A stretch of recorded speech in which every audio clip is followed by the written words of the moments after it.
rumusnya gini, Mas. Apa yang kamu keluarkan dalam bentuk energi atau apapun itu, ini secara hukum sunatullah atau hukum semestanya, apa yang kamu keluarkan itulah potensi apa yang kamu dapatkan. Kuncinya itu, Mas. Apa yang Hmm. kamu keluarkan itulah potensi apa yang pasti kamu dapetin. Jadi kalau untuk teman-teman yang saat ini rezekinya lagi seret, kalau misalnya lihat saldo sakit perut gitu ya, lihat segala sesuatu itu nggak nyaman gitu. Kalau kamu mau memahami satu prinsip yang barusan, uang yang kamu keluarkan dalam bentuk apapun itu adalah potensi uang masuk sebetulnya. Iya, Nggak perlu aku diharapin karena itu udah iya. sistem.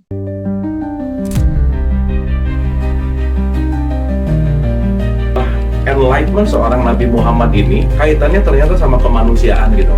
Nah, perjalanan cerita itu sampai di dunia dewasanya itu udah masuk pelajaran filsafat, Indra. Spektrum ateis itu beda dari mulai ateis yang paling santai sampai ateis yang paling radikal juga Iya, ada. ada.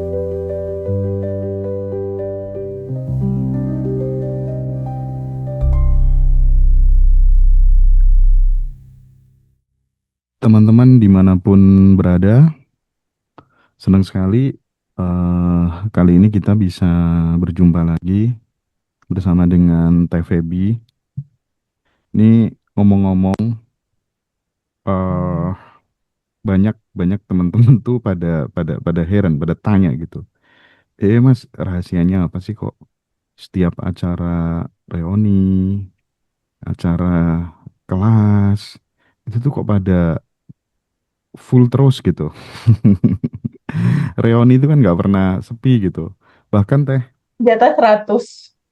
eh kalau kalau sekarang gitu, kita ini kan di Ngaji Roso baru baru memperkenalkan blueprint gitu ya, blueprint Ya, jiwa gitu. Itu baru berapa hari udah ratusan orang yang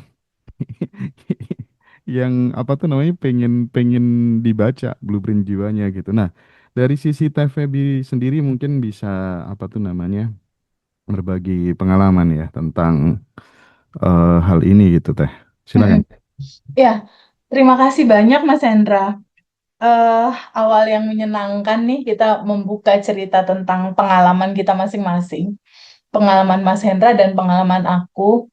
Jadi kebetulan 30 tahun terakhir tuh banyak sekali guru-guru kehidupan gitu yang hadir dalam kehidupan aku.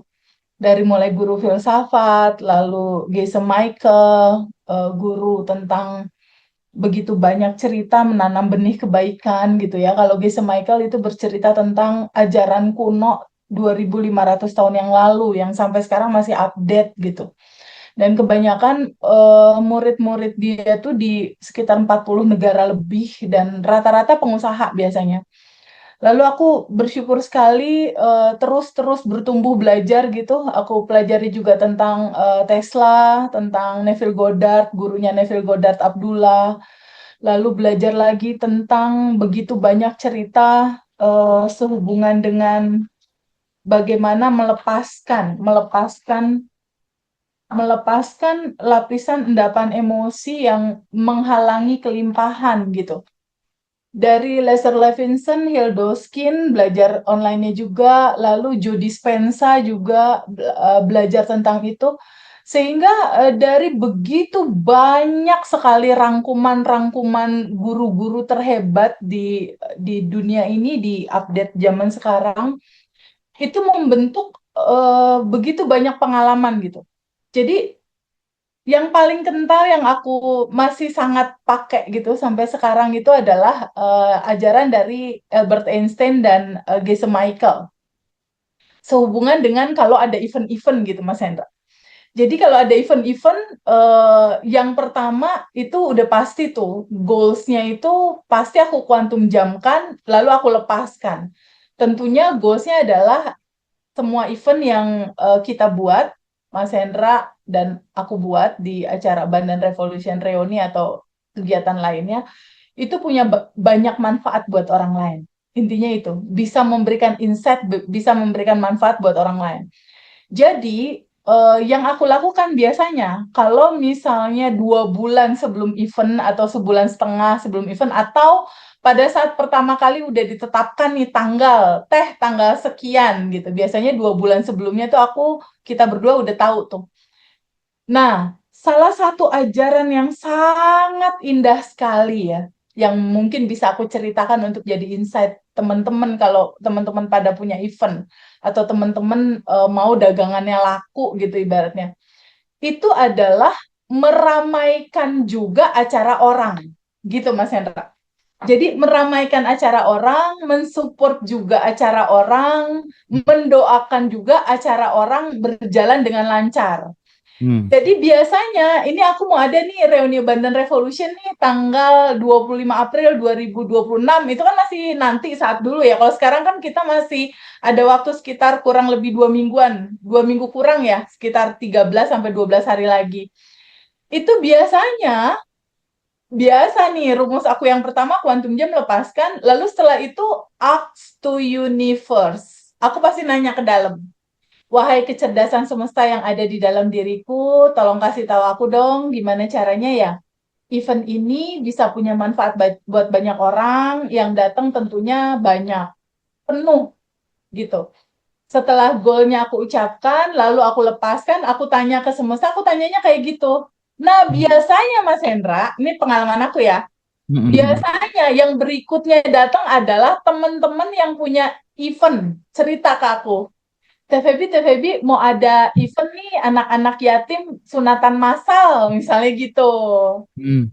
Itu biasanya gitu tuh. Semesta menjawabnya lewat peristiwa-peristiwa yang datang. Kayak Oke. gitu. Nah, biasanya aku ada kebutuhan apa yang belum, biaya dokternya berapa, aku ikutan dong, misalnya 500.000, atau kalau uang lagi belum besar, misalnya mau 100.000, 200.000, bukan angkanya nih, bukan angkanya yang penting, tetapi rasa cinta yang besar, kita pengen teman kita bahagia, eventnya lancar. Nah, itu yang aku alirkan gitu. Nah, terus berikutnya ada lagi kayak kemarin tuh kita ada teman baru kita tuh Kang Ujang Rio ya. Dia mau Iya. ada pemasangan listrik Sabtu ini, Ndra, jadinya. Hari Sabtu sekarang nih jadinya. Dia bilang, "Teh, kita mau ada pemasangan." Oh iya, kebetulan aku ada rezeki-rezeki yang masuk. Aku mau ikut dong satu rumah. Jadi orang mau ada event, orang mau ada kegiatan apa, kita support gitu. Nggak harus uang sih sebetulnya supportnya. Nggak harus uang. Jadi minimal mendoakan acara itu lancar. Minimal bilang, Kang sukses ya acaranya. Tapi kalau aku biasanya, kalau teman-teman punya event itu hampir event itu entah pada akhirnya aku ada rezeki aku berbagi aku support ya buat nambahin spare partnya misal kayak gitu, atau aku support ya mungkin tim ada butuh makanan apa enggak, aku support nasi bungkusnya deh buat makanan tim, minimal kayak gitu. Atau si event itu aku ceritakan gitu Mas Hendra, ini kuncinya nih. Event itu misalnya kayak sunatan massal itu aku taruh flyernya di WhatsApp story aku gitu loh. Barangkali ada anak-anak lain yang butuh disunat juga gitu, karena ada beberapa teman-teman yang punya dana memberikan dananya untuk sunatan massal tapi nggak ada anaknya. Anak yang mau disunatnya nggak ada. Nah, biasanya dengan kita menginfokan, oh ternyata ada nih orang tua yang di desa mana gitu yang belum punya rezeki anaknya mau disunat, akhirnya daftar gitu. Jadi itu pengalaman aku sih. Nah, yang judul Abundant Revolution ini itu udah banyak tuh info-info, karena kan aku nanya ke semesta, wahai semesta yang baik, tolong kasih tahu aku dong apa yang harus aku lakukan ya untuk event ini supaya bisa jadi manfaat buat banyak orang. Orang lain bisa tahu banyak soal kesadaran ini. Orang lain bisa tahu banyak tentang bagaimana mereka bertemu sama kesadaran ini, ada di frekuensi tenang, ada di frekuensi Tuhan, ada di frekuensi yang selaras dengan goalnya dia. Tolong kasih tahu aku dong, aku harus berbuat apa ya? Gitu. Nah, pertanyaan berbuat apa ya? Itu pengalaman aku yang datang adalah orang-orang yang nyeritain event-event mereka, Mas Hendra.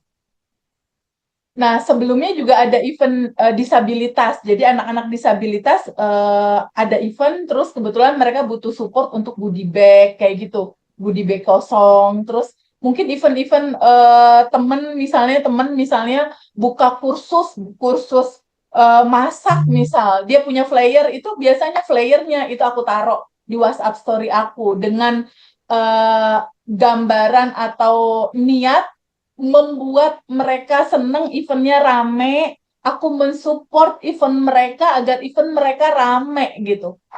Nah, itu biasanya yang aku lakukan, entah itu uang, entah itu tenaga, entah itu membantu mensiarkan event-event teman-teman yang lain juga biar rame dan penuh, atau minimal kalau aku nggak bisa lakukan apapun, aku mendoakan event dia rame, lancar, dan sukses. Gitu, Mas. Dan itu Oke. biasanya udah jadi habit sih, Mas. Udah jadi kayak kalau ada apa-apa aku mau ada event, itu datang sendiri tuh teman-teman yang punya event-event tertentu yang butuh disupport atau butuh diskusi untuk gimana ya supaya ini lancar. Kayak gitu Mas. Jadi jika kamu ingin event kamu rame, atau nggak harus event deh, jualan kamu rame deh. Kalau jualan rame gimana? Aku soalnya juga pernah punya pengalaman kayak gitu. Aku bantu teman-teman lain punya jualan apa, aku posting di WhatsApp aku. Ini nih ada UMKM nih, jualan kue lebaran misalnya. Kalau kamu mau bisa nih langsung hubungin dia. Ini produknya dia gitu. Jadi kalau kamu mau event kamu rame, supportlah, bantulah, dukunglah, doakanlah event-event teman-teman kamu juga rame gitu, Mas. Itu Iya, sih Gifts Michael Rhodes itu oke. materi pelajarannya. Seru. Dan itu aku Benar. buktiin sendiri sih. Eventku jadi seru. Iya, iya, iya, iya. Jadi dari sini kita belajar bahwa prinsipnya kalau misalnya kita pengen mendapatkan banyak, ya kita harus mengeluarkan banyak dulu gitu. Ini Betul, mungkin betul. satu rumus yang perlu yang bisa digeneralisir kali dalam berbagai macam cerita-cerita hidup kita gitu. Betul. Karena kadang kita tuh pengen sesuatu, rezeki lancar, gaji naik dari arah diduga-duga datangnya, yang nggak diduga-duga datangnya. Ya, tapi kita nggak mau mancing dulu gitu kan, ibaratnya seperti yang dilakukan Teteh dengan mempublikasikan kegiatan teman-teman itu kan Teman-teman. bagian dari apa tuh namanya, ya Teteh mengeluarkan energi terlebih dahulu gitu kan. Nah, ini yang kadang jarang orang memang punya kesadaran untuk mempraktikannya. Jadi dari sini kita pokoknya mulai aware bahwa apapun yang kita lakukan keluar sekecil apapun, energi itu nggak akan pernah hilang. Dia akan tersimpan dan dia akan kembali ke diri kita sendiri. Kurang lebihnya begitu ya Teh ya. Iya, betul. Nah, Rumusnya gini, Mas. Apa yang kamu keluarkan dalam bentuk energi atau apapun itu, ini secara hukum sunatullah atau hukum semestanya, apa yang kamu keluarkan itulah potensi apa yang kamu dapatkan. Kuncinya itu, Mas. Apa yang Hmm. kamu keluarkan, itulah potensi apa yang pasti kamu dapetin. Jadi kalau untuk teman-teman yang saat ini rezekinya lagi seret, kalau misalnya lihat saldo sakit perut gitu ya, lihat segala sesuatu itu nggak nyaman gitu. Kalau kamu mau memahami satu prinsip yang barusan, uang yang kamu keluarkan dalam bentuk apapun itu adalah potensi uang masuk sebetulnya. Iya, Nggak perlu aku diharapin karena itu udah iya, sistem. bener banget, bener banget. Bahkan aku bertemu banyak orang gitu ya, yang dia ngajari kalau kamu masih menganggap bahwa 50 juta itu sangat besar sekali, maka potensimu dapat 50 juta itu akan luamah gitu ya. Iya, Nah, betul. kalau Betul. kamu mengeluarkan uang 50 juta itu berat banget, maka kamu dapatkan 50 juta juga berat banget gitu. Jadi sebenarnya kita itu butuh habit, butuh nyali, dan nyali itu terkadang perlu dorongan dari teman-teman yang levelnya itu di atas kita. Kalau nggak gitu, ya kita akan stagnan gitu. Karena memang kita nggak pernah berubah teh. Kalau nggak pelan-pelan dipaksa, dilatih, dilatih gitu kan. Sama halnya lah ketika kemudian seseorang itu apa tuh namanya masih takut misalnya berada di rumah tingkat, lantai lantai hotel misal lantai 36 gitu. Lihat ke bawah kan, iya kan agak-agak gimana gitu ya. Tapi kalau udah biasa ya ya udah akhirnya jadi itu yang bakal merubah diri kita kan. Nah, eh kita hari ini sebenarnya nggak ada tema gitu ya. Aku sendiri ngeblank mau mau tanya apa gitu. Tapi aku ada sedikit Ya cerita begitu sih gini. Mas. Nggak apa-apa, ngalir Aku aja. Ada aku masanya ada begitu sih. sedikit sedikit cerita gini teh. Aku tuh punya temen, Ya, dia tuh kelebihannya tuh selalu apa ya main ke rumah teman-temannya dia di masa lalu gitu, teman SD, oh, teman SMP yang hidupnya di bawah dia gitu. Maksudnya yang jualan apalah, jualan gelali, gula gula Jawa aren yang diolah dengan tertentu gitu atau segala macam gitu. Itu semua dia datangin. Itu kelebihannya dia sih. hmm, Nah, salah satunya juga kadang mampir ke rumah gitu. Terus kemudian cerita, bro, ini aku habis putus tunangan sama calonku gitu. Jadi dia tuh seorang janda, seorang duda. Terus kemudian mau nikah kan, calonnya itu janda. Nah, terus waktu mau pernikahan, waktu setelah tunangan tuh baru tahu si temenku itu kalau si ceweknya tuh udah hamil sama mantannya yang dulu gitu kan. oke. Nah, kita tahu kan orang proses sudah apa tuh namanya sudah masuk ke langkah tunangan itu kan berarti kan Udah kedekatan serius. emosionalnya udah sangat luar biasa, Benar. setiap hari saling menyapa dan lain sebagainya gitu. Betul. Nah, karena melihat peristiwa yang seperti itu, akhirnya diputuskanlah kedua calon ini untuk kemudian pisah, tidak melanjutkan lagi hubungannya. Nah, si temanku ini kan galau ya kan. Ini gimana ya kan caranya melupakan dengan mudah di satu sisi masih susah dilupakan, tapi di sisi lain iya gimana nggak bisa bersatu lagi gitu kan. Nah, di titik seperti ini kan nggak semua orang bisa melewati fase-fase yang seperti ini kan nggak mudah gitu. Betul. Nah, ini kan sebagai laki-laki kan dia juga harus berpikir nih mau jadi laki-laki yang bener-bener laki-laki atau jadi orang yang mulia gitu kan ya kalau dia akhirnya kan memilih untuk aku wong lanang gitu kan akhirnya memilih untuk pisah kan tapi kan dia juga kesulitan dengan perasaan yang dia nah itu menurut Teteh gimana solusinya? Ya, kadangkala perjalanan dalam realitas seperti itu nggak bisa dihindari, Mas Hendra. Itu terjadi sama dia atau sama Mas Hendra atau sama aku atau sama siapapun. Kita nggak pernah bisa menolak realita itu harus terjadi dalam kehidupan kita. Kenapa? Rumusan utamanya adalah sebagaimana yang di luar, seperti itulah yang di dalam sebetulnya. Hmm. Jadi ketika di titik sekarang dia ada rasa bingung, bingung kan utamanya pasti bingung tuh. Bingung, ada rasa kecewa juga, ada rasa marah juga, ada rasa resah juga pasti, ada rasa khawatir juga, ada rasa galau juga gitu. Nah, semua inti-inti rasa itu, itulah gambaran daleman dia yang merefleksi menjadi kejadian lewat cerita cinta wanita yang dia cintai itu gitu. Jadi kalau aku jadi dia, misal ya dalam versi cerita yang lain lah, misal kisahnya kurang lebih bingung dan resahnya sama kayak dia gitu. Apa yang harus aku lakukan? Aku duduk dulu untuk mengakui dan menerima semua rasa ini hadir dalam kehidupan aku. Jadi aku duduk dulu untuk menerima kekacauan perasaan yang aku rasain. Bingung, resah, harus bagaimana. Nah, dari sisi kesadaran, ini harus apa solusinya? Pertama, duduk untuk menerima kebingungan, keresahan, ketakutan, nano-nanonya rasa, nggak tahu harus gimana. bingung intinya. Bingung dan kecewa, anggaplah begitu. Duduk dulu untuk menerima rasa ini hadir dalam kehidupan aku. Aku harus mengalami dan merasakan spektrum rasa yang ini gitu. Nah, setelah duduk, ini rasa mau terus dipegangin terus, mau galaunya terus. Tapi biasanya sehari, 2 hari, 3 hari, seminggu ya masih lah ya, masih merasakan itu. Nggak mungkin bisa sehari, 2 hari, 3 hari, seminggu tuh lepas dari rasa itu, enggak.